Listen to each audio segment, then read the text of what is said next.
Welcome back, everybody. Today we're doing a deep dive into the metaverse, Oh, yeah. specifically how it has the potential to reshape the global economy, and focusing especially on the creative economy. Right.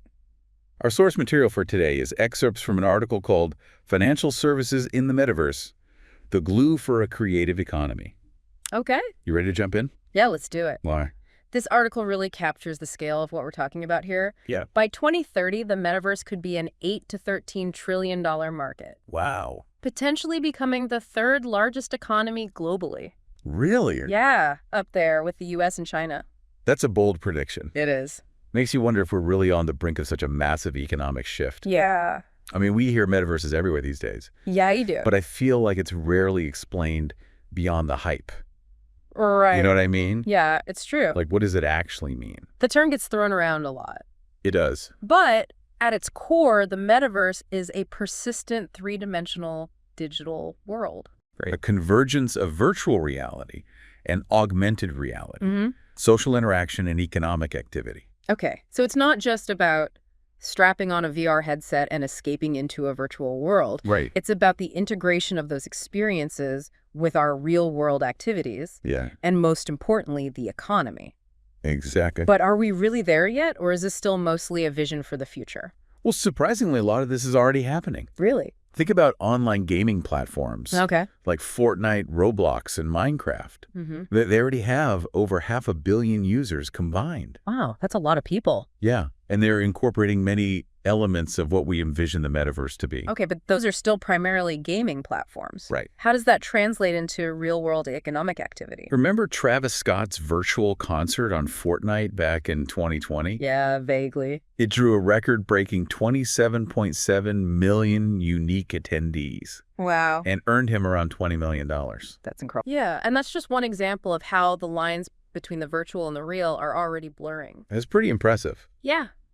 But it also sounds like an isolated incident. Okay. A big-name artist pulling off a one-off virtual event. Is that really a sustainable model for the creative economy as a whole? It's more than just concerts. Okay. Platforms like the Sandbox are seeing huge sums changing hands for virtual land. Really? In 2021 alone, the Sandbox facilitated $350 million in virtual land transactions. Wow. And it's not just individuals buying up virtual real estate. Oh, yeah. Major companies like PwC, JP Morgan, HSBC, Samsung, Okay. even cities like Dubai are investing heavily in this space. That's really interesting. They're clearly betting on the metaverse's future, and their actions speak louder than any predictions. So these companies are putting their money where their mouth is. They are. What exactly are they hoping to gain from investing in virtual land? Well, Are they just speculating, or is there a deeper strategic rationale behind their moves? take PwC, for example. They're not just buying virtual land. They're building virtual offices and training centers. Interesting. They see the metaverse as a way to enhance collaboration training and client engagement. Oh, so they're thinking long-term, They are. not just about quick profits. Right.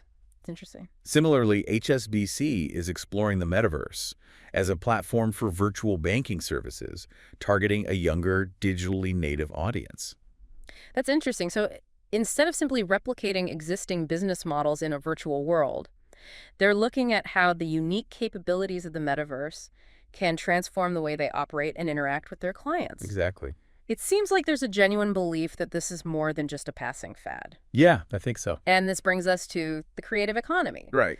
The metaverse has the potential to empower artists, designers, developers, musicians, and anyone who creates to monetize their digital assets in ways never before possible. It's true. You know? Yeah. We've all heard about NFTs or non-fungible tokens. But beyond the hype, what does that actually mean for creators? No. What are the real opportunities and challenges here? Think about Beeple, Okay. the digital artist who sold an NFT artwork for a mind-blowing $69 million.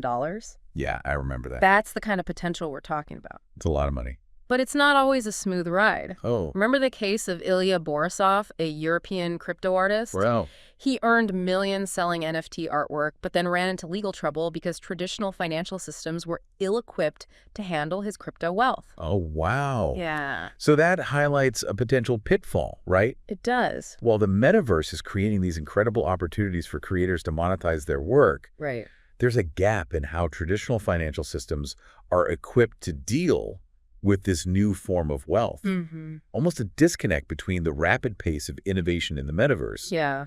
and the slower adaptation of the institutions that are supposed to support it. It's a tension that needs to be addressed if the creative economy is to truly flourish in the metaverse. It does. And that's where financial services come in. Yeah, They have a critical role to play in bridging this gap. absolutely. So are businesses, especially those in finance, waking up to this massive shift Oh, yeah. and the potential disruption it could bring? They are. They are? The numbers speak for themselves. Okay. Gartner predicts that by 2026, 25% of all people will spend at least an hour per day in the metaverse. Wow. McKinsey forecasts the metaverse's value could reach a staggering $5 trillion by 2030. $5 trillion. Yeah, That's a staggering figure. it is. But are these predictions realistic? Well, What are the factors that could hinder or accelerate the metaverse's growth? it's still early days, Okay. and there are certainly challenges ahead, Sure. but the momentum is undeniable. Okay. A PwC survey found that a whopping 82% of executives expect the metaverse to be integrated into their business within the next 3 years. 82%. Yeah. So they're taking this seriously. They are. So- They're investing heavily in metaverse-related technologies, developing virtual spaces and experiences, and hiring talent with expertise in this emerging field.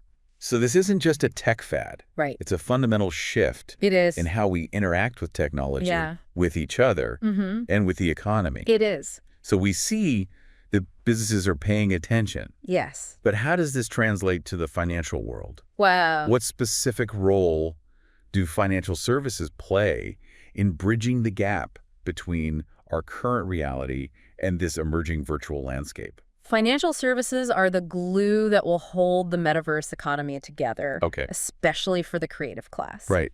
Without them adapting, it's like trying to build a skyscraper on a foundation of sand. That's a good analogy. They're the bridge between the real and virtual worlds. I see. Yeah. Okay, so financial services are key. But what needs to happen for them to truly support the metaverse, Right. particularly for creators trying to make a living in this new world? Yeah. What concrete steps do they need to take? Well, the article highlights 5 key areas where financial institutions need to adapt. 5. Yeah. Okay. It all starts with developing digital competencies. That sounds pretty straightforward. Yeah. I imagine it means bringing in people who understand the tech side of things. Right. But what does that look like in practice? It's more than just hiring a few tech-savvy people. Okay. It's about actively recruiting IT professionals and metaverse experts who can guide the strategy of these institutions. Okay. People who can anticipate challenges, identify opportunities, and lead the way in this uncharted territory. So finding people who not only understand the technology, but also who are passionate about the potential of the metaverse. Exactly. Okay. The second crucial area is fostering a disruptive internal culture. Disruptive. That seems a bit counterintuitive for financial institutions. Right. Known for their, shall we say, more traditional approaches. What does a disruptive culture look like in the world of finance? Think about it for decades. The financial industry has operated within a fairly rigid framework. Yeah, that's true. But the metaverse demands flexibility, agility, and a willingness to experiment. It requires breaking free from traditional ways of thinking and embracing a more experimental mindset. So are we talking about encouraging more risk-taking? Well, Because that's not exactly a word you usually associate with financial institutions. it's not necessarily about reckless risk-taking, Okay. but more about calculated experimentation. I see. Creating internal incubators for metaverse projects, partnering with agile fintech startups, empowering employees to challenge the status quo. Okay. It's about shifting the mindset from risk aversion to calculated exploration. That makes a lot of sense. Yeah. It sounds like they need to become more comfortable with operating in a space where the rules are still being written, Absolutely. and that's tough.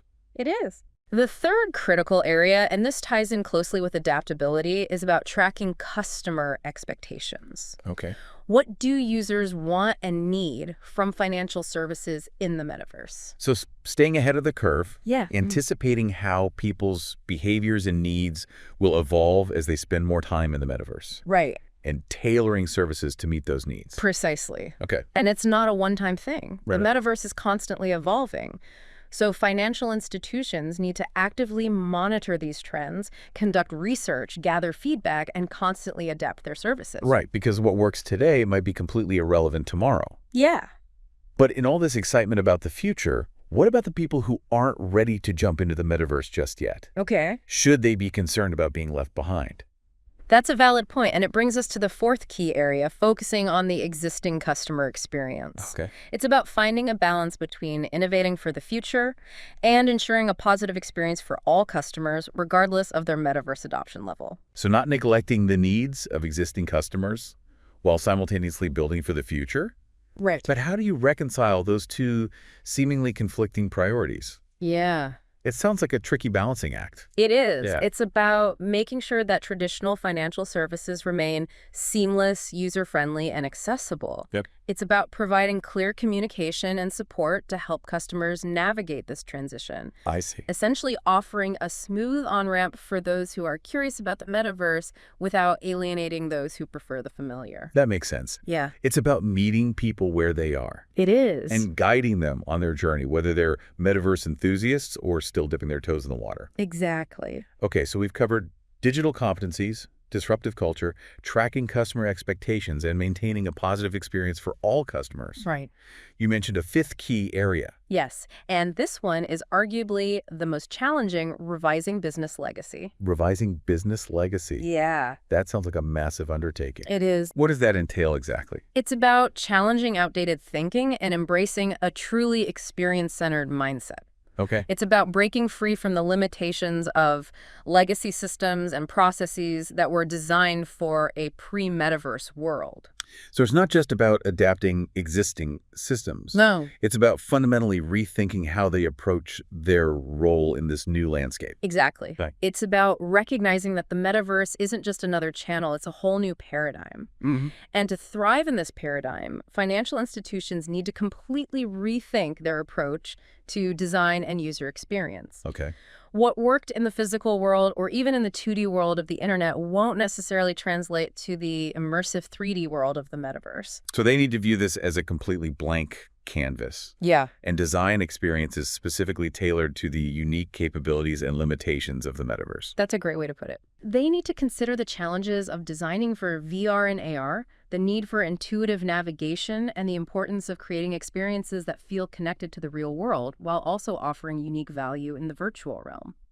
It sounds like there's a whole new set of design principles that need to be considered when creating for the metaverse. It sure is. What are some of the key challenges and considerations in this space? Well, it's about going beyond the limitations of the traditional screen. Okay. In VR and AR, designers have to think about how users interact with the environment in a truly three-dimensional space. Right. They need to think about spatial awareness, depth perception, and how to guide users through this new environment. So it's like designing for a physical space Right. rather than just a flat screen. Right. It's about creating an immersive experience that engages all the senses. Exactly. Right. And there's the challenge of creating a smooth transition between realities. Right. Users need to feel connected to the real world and their real-world identities. Yeah. Because if the transition is jarring or disorienting, it could hinder adoption, right? Precisely. Okay. And finally, there's the challenge of creating a smooth and intuitive, in-depth experience. Okay. Navigating a 3D environment can be more complex than clicking through a website or app, so designers need to consider how to make the user experience seamless and intuitive.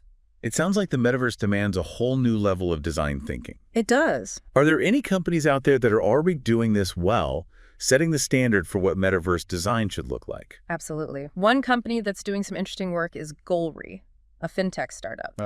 They're known for their innovative and award-winning design, and they're a great example of how to create a user-friendly and engaging experience in a virtual world. And I've heard of UXDA, a design agency, doing some interesting work in this space, right? Yes, they've developed a fascinating concept for metaverse banking that really showcases the potential of VR and AR to transform financial services. Oh, wow. They're really pushing the boundaries of what's possible in terms of design and user experience. It sounds like the metaverse is a hotbed for innovation, not just in technology, but also in design thinking. Absolutely. It's forcing us to rethink how we interact with the digital world and demanding creative solutions to new and complex challenges, and that's incredibly exciting. Yeah, I agree. Yeah.